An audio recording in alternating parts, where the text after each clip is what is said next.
नमस्कार दोस्तों, आज के इस वीडियो से एंशिएंट हिस्ट्री को हम स्टार्ट करने जा रहे हैं। एंशिएंट हिस्ट्री की टाइमलाइन पहले मैं आपको डिस्कस कर चुका हूं, तो आई होप आपने वो वीडियो देख लिया होगा। इससे आपको क्लियरिटी समझ में आ गई होगी कि किस तरीके से हम इसको कवर करने वाले हैं। एंशिएंट हिस्ट्री के मैं बेसिकली आपको 5 वीडियो दूंगा। पहला वीडियो जो होगा हमारा प्री हिस्टोरिक युग से रिलेटेड होगा। दूसरा वीडियो जो होगा वो हमारा इंडस वैली सिविलाइजेशन से रिलेटेड होगा। तीसरा वीडियो जो होगा हमारा वो आर्यों के उदय से लेकर मतलब वैदिक सभ्यता से लेकर अरबों और तुर्कों के आक्रमण तक हम डिस्कस करेंगे। इसके अलावा हम दक्षिण भारत को एक सेपरेट वीडियो में डिस्कस करेंगे एंड धार्मिक आंदोलन जो है रिलीजियस मूवमेंट वो हम सेपरेट वीडियो में कवर करने वाले हैं। तो कुल मिलाकर 5 वीडियो जो है एंशिएंट हिस्ट्री के अंदर हम पढ़ने वाले हैं। 5 वीडियो के अंदर हम पूरा ये हमारी टाइमलाइन है वो कवर कर लेंगे। तो चलिए शुरू करते हैं। आज के इस वीडियो में हम डिस्कस करने वाले हैं प्री हिस्टोरिक युग को, जो कि 7000 BCE से चलता है 2500 BCE तक, ईसा पूर्व तक। ओके, तो जो प्री हिस्टोरिक युग है इसको बेसिकली 3 पार्ट में डिवाइड किया गया है। एक है पैलियोलिथिक, दूसरा है मेसोलिथिक और तीसरा है नियोलिथिक। तो सबसे पहले हम बात करते हैं पैलियोलिथिक टाइम पीरियड की, पैलियोलिथिक एज की। तो देखिए समय काल के हिसाब से इन तीनों को अलग अलग हम डिस्कस करने वाले हैं। तो पैलियोलिथिक की बात करें, इसे हिंदी में बोला जाता है पूरा पाषाण काल। ये वो समय अवधि थी लगभग आज से 2500 मिलियन साल पहले से लेकर 1000 साल पहले तक की। ये मानव इतिहास का सबसे पुराना काल माना जाता है, जिसे ओल्ड स्टोन एज के नाम से जाना जाता है। इस समय लोग पत्थरों से औजार बनाते थे। उनकी जीवन शैली शिकार और भोजन इकट्ठा करने पर ही आधारित थी। लोग अक्सर गुफाओं में और खुले में रहना पसंद करते थे। ये खानाबदोश जीवन जीते थे, मतलब खाने की तलाश में एक स्थान से दूसरे स्थान पर ट्रेवल करते रहते थे, स्थायी तौर पर एक जगह पर नहीं रहते थे। इस काल में इंसानों ने आँख का इस्तेमाल करना सीख लिया था। इस काल में जो हमको अवशेष देखने को मिलते हैं, मतलब रिमेन्स देखने को मिलते हैं, वो अलग अलग स्थानों से मिले हैं, जैसे कि Belan river valley, Sohan river valley, Narmada river valley. इन स्थानों से हमको रिमेन्स अवशेष देखने को मिले। इस काल के दौरान हमें कुछ गुफाओं में चित्रकारिता भी देखने को मिली, जो कि भोपाल के पास भीमबेटका से हमको देखने को मिलती हैं। पैलियोलिथिक, अगर हम समय की इंपॉर्टेंट साइट्स को डिस्कस करें, क्योंकि एग्जाम में इन साइट से रिलेटेड ही क्वेश्चन पूछा जाता है, तो एक एक करके मैं आपको सभी साइट्स के बारे में बताऊंगा। उनसे रिलेटेड बेसिक इन्फॉर्मेशन भी हम डिस्कस करेंगे। अभी हम मैप में अच्छे से समझते हैं। इसमें से कुछ 20 से 25 इंपॉर्टेंट ऐसी साइट्स है जो कि एग्जाम में बार बार पूछी जाती है। मैं उनको आपको एक सेपरेट वीडियो में ट्रिक से याद कराऊंगा। अभी आप अच्छे से पहले सारी साइट्स को मैप में समझिए, ठीक है? फिर इंपॉर्टेंट साइट्स को हम ट्रिक के माध्यम से सेपरेट वीडियो में याद करेंगे। तो सबसे पहले देखिए पैलियोलिथिक साइट आती है हमारी भीमबेटका। भीमबेटका जो है ये मध्य प्रदेश में स्थित है। यहाँ पर गुफाओं में अद्भुत रॉक पेंटिंग हमको देखने को मिलती है, गुफा चित्रकला, जो आदिम लोगों के जीवन और शिकार के दृश्य दर्शाती है। यह एक यूनेस्को वर्ल्ड हेरिटेज साइट भी है। कौन सी? भीमबेटका। कहाँ पर स्थित है? मध्य प्रदेश में। एक पूरा पाषाण पैलियोलिथिक साइट है। दूसरी साइट आती है हमारी अटिरम पक्कम। अटिरम पक्कम की बात करें तो ये तमिलनाडु में स्थित है। यहाँ से प्राचीन मानव गतिविधियों के प्रमाण मिलते हैं, जिसमें स्टोन एक्स, पत्थर की कुल्हाड़ी जो है वो, क्लीवर्स, चिरनी जिसे बोला जाता है, स्क्रैपर, खुरचन, ये सभी अवशेष हमको यहाँ पर देखने को मिलते हैं। इसके बाद अगली साइट आती है हमारी कुरनूल गुफाएं। इन्हें बेलम गुफाएं भी कहते हैं, आंध्र प्रदेश में स्थित है। यहाँ से रॉक आर्ट्स, शेल कला, फायर प्लेस मतलब अग्निकुंड, ऐश, राख, इन सब के साक्ष्य जो है हमको देखने को मिलते हैं। तो कुरनूल गुफाएं कहाँ पर स्थित है? आंध्र प्रदेश में। ये भी एक बहुत ही इंपॉर्टेंट फ्रेंड्स पैलियोलिथिक साइट है। अगली साइट आती है हमारी पहलगाम, जम्मू और कश्मीर में स्थित है। यहाँ से बाईफेशियल एक्सेस मतलब द्विआयामी कुल्हाड़ी अवशेष के रूप में प्राप्त हुई है। पहलगाम, जम्मू कश्मीर। इसके अलावा देखिए अगली साइट आती है हमारी हुंसगी। हुंसगी कर्नाटक में स्थित है।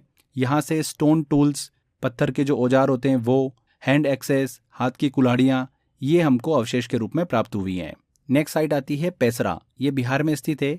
यहाँ से मिडिल और अपर पैलियोलिथिक के स्टोन टूल्स जो है वो प्राप्त होते हैं। इसके अलावा एनिमल रिमेन्स मतलब जो जानवर थे उनके अवशेष भी यहाँ से हमको देखने को मिलते हैं। नेक्स्ट साइट आती है लोहांडा नाला। ये झारखंड में स्थित है। इस स्थल पर लोअर पैलियोलिथिक औजार हमको प्राप्त हुए हैं। नेक्स्ट साइट है बोरी। ये one of the most important site है, महाराष्ट्र में स्थित है। यह भारत की सबसे पुरानी साइट्स में से एक है और यहाँ से 1.4 मिलियन साल पुराने स्टोन टूल्स जो है वो प्राप्त हुए हैं। कहाँ से? बोरी से, महाराष्ट्र में स्थित है ये। अगली साइट आती है राजस्थान की दिदवाना। यहाँ से स्क्रैपर मतलब खुरचन, ब्लेड्स, प्लेक टूल्स, पतले औजार, ये सभी हमको प्राप्त होते हैं। अगली साइट है वेरी वेरी इंपॉर्टेंट हथनोरा। ये मध्य प्रदेश में स्थित है। यहाँ से नर्मदा नदी के किनारे मनुष्य की खोपड़ी जो है वो प्राप्त हुई थी, मतलब फॉसिल स्कल जो है वो मिला था, जो कि दक्षिण एशिया का सबसे पुराना ह्यूमन फॉसिल है, मानव जीवाश्म है। कहाँ से मिला था? हथनोरा मध्य प्रदेश से। अगली साइट आती है ओडाई, तमिलनाडु में स्थित है। यहाँ से ह्यूमन बॉडी स्कल फॉसिल के रूप में मिला था, जो भारत का सबसे पुराना फॉसिल माना जाता है, मानव शिशु का खोपड़ी जीवांश। अगली साइट आती है गुडियाम गुफाएं, ये तमिलनाडु में स्थित है। यहाँ से रॉक शेल्टर्स, स्टोन टूल्स और फायर के साक्ष्य मिलते हैं। अगली और आखिरी साइट आती है लूनी घाटी, लूनी वैली, ये राजस्थान में स्थित है। यहाँ से ग्रेनाइट, क्वार्ट्ज, इनके बने स्टोन टूल्स प्राप्त होते हैं। तो ये हमने पैलियोलिथिक साइट को डिस्कस किया। इसमें से कुछ तो बहुत ही इंपॉर्टेंट है, जैसे कि हथनोरा हुई, बोरी हुई, हुनसगी हुई, कुरनूल गुफाएं, भीमबेटका, अटिरमपक्कम, ये one of the most important site है जो एग्जाम के अंदर पूछी जाती हैं। इसके बाद हम बात करते हैं फ्रेंड्स मेसोलिथिक युग की, मतलब मेसोलिथिक एज की। मध्य पाषाण काल इसे बोला जाता है। इसका समय चलता है लगभग 10,000 साल पहले से लेकर 8,000 साल पहले तक के बीच का। ये काल पैलियोलिथिक और नियोलिथिक काल के बीच का समय माना जाता है, जिसे मिडिल स्टोन एज भी कहा जाता है। इस समय पत्थरों के औजारों में सुधार देखने को मिला था, छोटे पत्थरों का उपयोग किया जाने लगा था। इस काल में इंसानों ने पालतू जानवर पालना और जल संसाधनों के पास बसना शुरू कर दिया था। चलिए अब कुछ इंपॉर्टेंट मेसोलिथिक साइट्स की बात करें तो पहली आती है, इसमें देखिए बागोर, राजस्थान में स्थित है। यहाँ खुदाई में छोटे छोटे पत्थर के औजार मिलते हैं, जानवरों की हड्डियां देखने को मिली और जानवरों को पालतू बनाने के सबूत मतलब साक्ष्य भी मिले हैं। दूसरी साइट आती है सराय नाहर राय, ये उत्तर प्रदेश में स्थित है।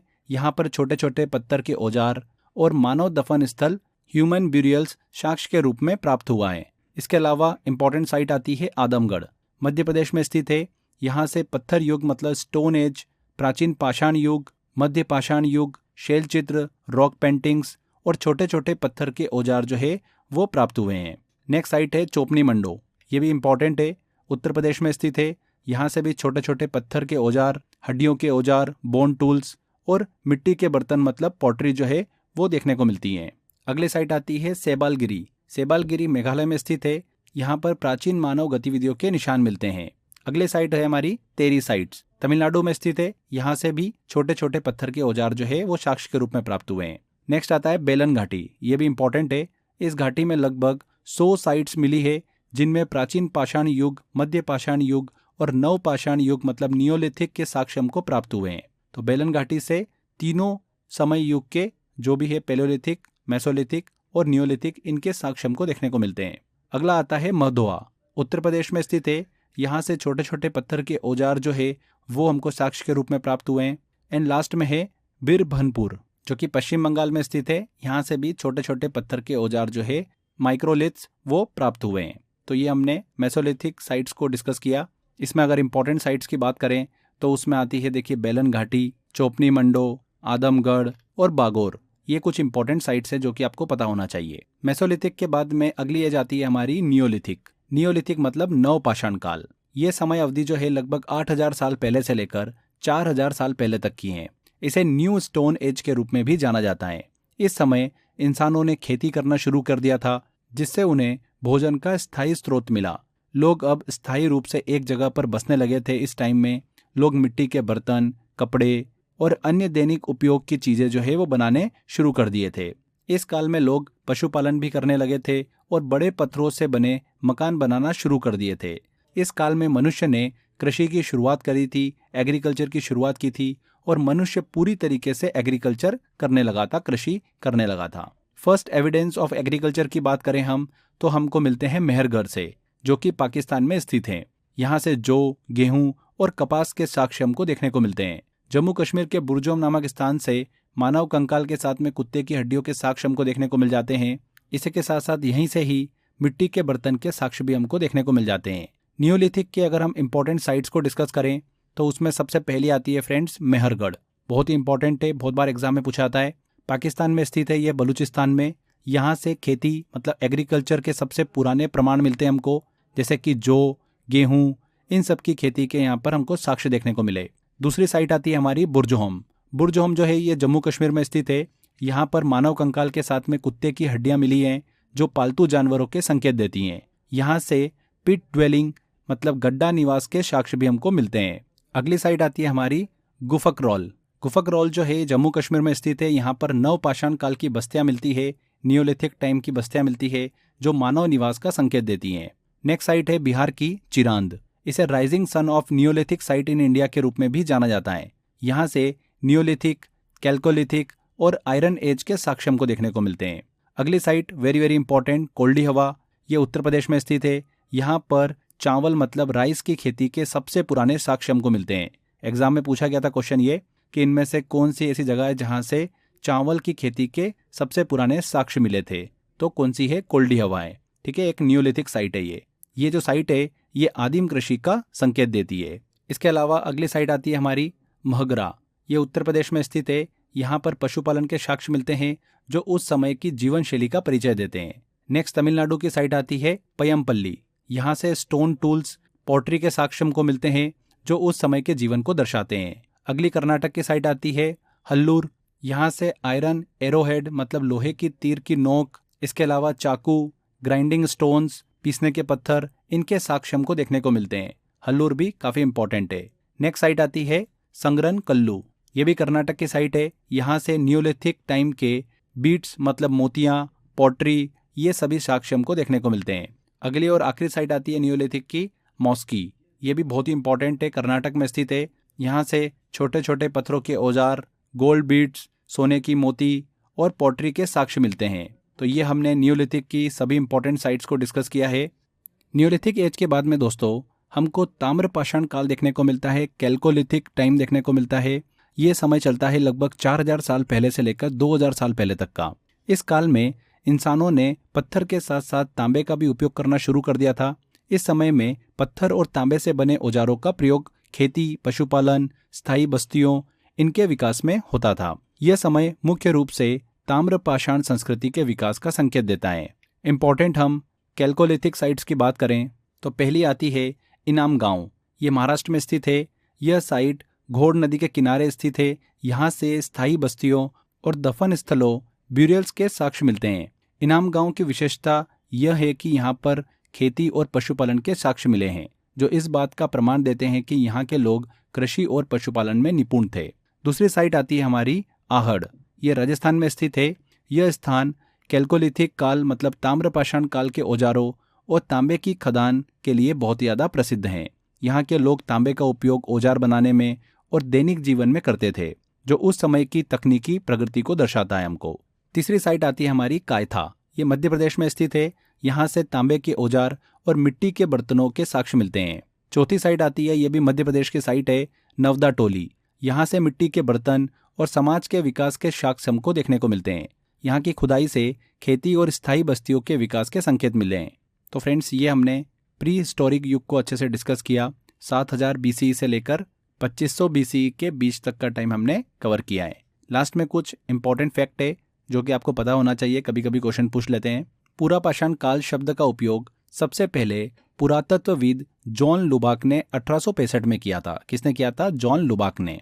रॉबर्ट ब्रूस फुट 1663 में भारत में पुरापाषाण पत्थर खोजने वाले पहले व्यक्ति थे। कौन थे? Robert Bruce foot. होलोसिन युग की बात करें तो मेसोलिथिक मध्य पाषाण काल से ये शुरू होता है और प्लेस्टोसिन युग का अंत करता है। इसका मतलब यह है कि जब प्लेस्टोसिन युग खत्म हुआ तब होलोसिन युग की शुरुआत हुई और इसी समय में मेसोलिथिक काल भी चल रहा था। होलोसिन युग वह समय है जब पृथ्वी का वातावरण आज की तरह स्थिर होने लगा और मनुष्य ने कृषि की शुरुआत की। ओके, यहाँ पर दो संस्कृति के बारे में आपको जानना जरूरी है, सोहानियन संस्कृति और एशुलियन संस्कृति। ये दोनों लोअर पैलियोलिथिक काल की संस्कृतियां हैं। इसका मतलब यह है कि इन संस्कृतियों का विकास मानव इतिहास के उस दौर में हुआ जब शुरुआती पत्थर के औजार बनाए गए। सोहानियन संस्कृति में सामान्य रूप से छोटे और सरल औजारों का उपयोग किया जाता था, जबकि एशुलियन संस्कृति में बड़े और अधिक जटिल औजार जैसे कि कुल्हाड़ी बनते थे। Next and last, very very important, Bharat में रॉक पेंटिंग्स मतलब शैल चित्र की पहली खोज 1867-68 में पुरातत्वविद आर्चिबाल्ड कार्लाइल और जॉन कॉक्सुरे ने की थी। ये खोज जो है मध्य प्रदेश में एमर रेंज में की गई थी। रॉक पेंटिंग्स की खोज स्पेन के प्रसिद्ध अल्टामीरा गुफा चित्रों की खोज से 12 साल पहले हुई थी। इसका मतलब यह है कि भारत में प्राचीन गुफा चित्रों की खोज यूरोप के गुफा चित्रों से पहले हो चुकी थी, जो ये बताता है कि भारत में भी प्राचीन काल में कला का विकास हुआ था। तो ध्यान रखिएगा, भारत में रॉक पेंटिंग की पहली बार खोज कब हुई थी? 1867-68 में हुई थी। पुरातत्वविद आर्चिबाल्ड कार्लाइल और जॉन कॉक्सुरे ने की थी। तो यहाँ पर फ्रेंड्स हमारा ये टॉपिक कंप्लीट होता है। आई होप आपको अच्छे से समझ में आई होगी चीज़ें। मैंने बहुत ही सिंपल तरीके से बताई है एंड मैप पर हमने अच्छे से सारी साइटों को भी डिस्कस किया है। इसकी जो इंपॉर्टेंट साइट है लगभग 20-25 के आसपास, वो मैं आपको ट्रिक से याद कराऊंगा। बहुत सारी साइट तो आपको मैप से भी थोड़ा क्लियर हो गया होगा, पर हो सकता है कि हम ये भूल जाएं कुछ टाइम बाद में। तो इसके लिए कुछ 20 से 25 ऐसी साइट है जो एग्जाम में पूछी जाती है, वो हम ट्रिक के माध्यम से याद करेंगे। एक सेपरेट वीडियो में मैं आपको ट्रिक दे दूंगा, ठीक है? तो अच्छे से पढ़िए इसको। इस टॉपिक से रिलेटेड टेस्ट वाले सेक्शन में जाइए, वहाँ पर टेस्ट अवेलेबल है। बार बार उस टेस्ट की प्रैक्टिस करते रहिए। सारे प्रीवियस ईयर में पूछे गए क्वेश्चंस मैंने टेस्ट में आपको दिए हैं।